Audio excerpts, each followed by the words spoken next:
Guys, you're welcome to my kitchen. This evening I'm making egusi soup, but this is different from the usual egusi soup. This is non-fried egusi soup. So we normally know that most times we fry egusi, but now I'm making egusi soup without frying it, so that's the difference. So I have my ingredients as usual. I have my washed goat meat already. So remember, you can use any form of goat meat, but I'm using goat rib. Now this is my egusi powder. People call it melon. It's ground already. I have my dry fish. You can use any form of dry fish, but most times I like to use dry tilapia fish. I have my sliced onion already. Then I have my ground crayfish, or you can call it crayfish powder.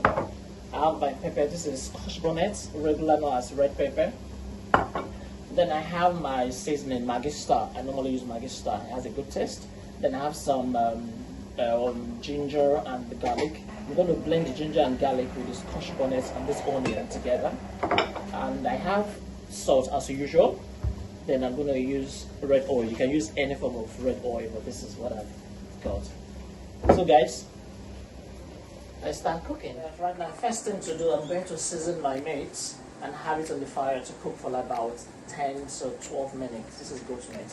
So I'm adding my seasoning, my Maggi Star cube inside. So just break it right inside. Remember, if you're using enough Maggi, try not to use too much salt because they contain salt already. So I'm adding some salt inside now. Then I'm going to add a little of the sliced onion inside. Then after that, you have to just turn a little.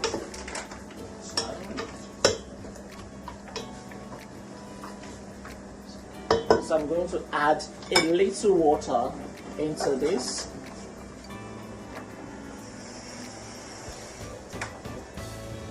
So I'm going to add a little water into it. The goat that doesn't emit enough water like chicken, so I'm adding a little water into it to help it to cook properly.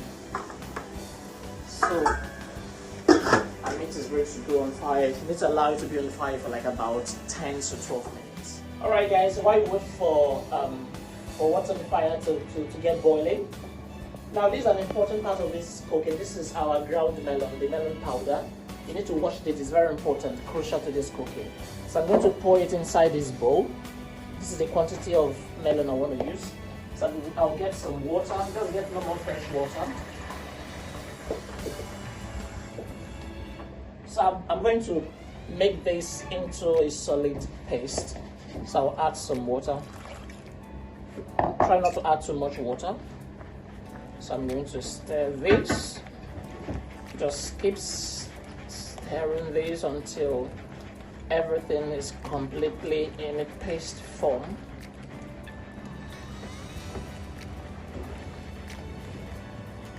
Please make sure it is not too watery.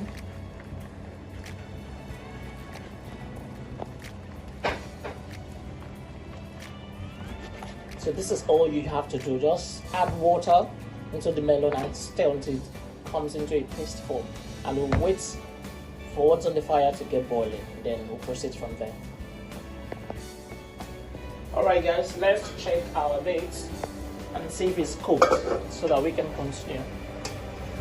Okay, as you can see, it's past 12 minutes already and my meat is cooked. So the next thing I'm going to do now is to add the rest of the things I need. Now I'm adding my dry fish inside. Just pour it in. Then I'm pouring my crayfish, the ground crayfish. This is my blended onion, pepper, garlic and ginger. Then I'm adding some water to it. So you have to stir together. Remember what we're cooking is non-fried egusi soup. We don't like normal standard egusi soup, but we are not frying this. As you can see, there's so many things inside which Nigerians call obstacle. So now I'm going to add my red oil. Remember to shake.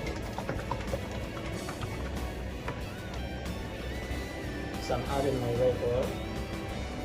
This is kind of blocked a little. The weather is cold. So I have my red oil on it.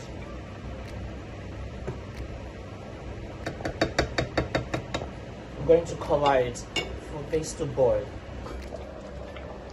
As you can see, it's boiling properly. So what we're doing now, this is the melon which we made into paste. I'm going to scoop this one after the other into the pot. This is the melon which I already turned into paste form. So I'm scooping it with spoon into the pot.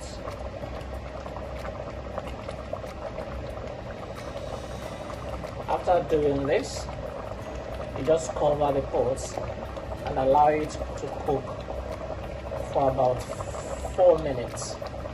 Please remember, don't allow it to stay too long and don't bring it down too fast. Allow it to cook for about 4 minutes. So you cover it and allow it to cook.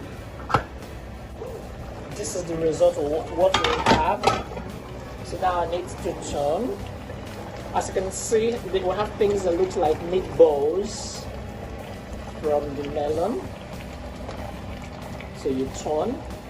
Try to break up the meatballs as much as you can, but you don't have to break it completely because it's part of the style and why we made it this way. So now I'm going to add a special ingredient which is very important to egusi soup, melon soup. This is called bitter leaf. So I'm adding this. This is the last thing I'm adding to the soup. It's been washed already, but I still have water content in them. So just add your bitter leaf. I don't want it to be too much, so I think I added enough for now. So you need to stir this soup.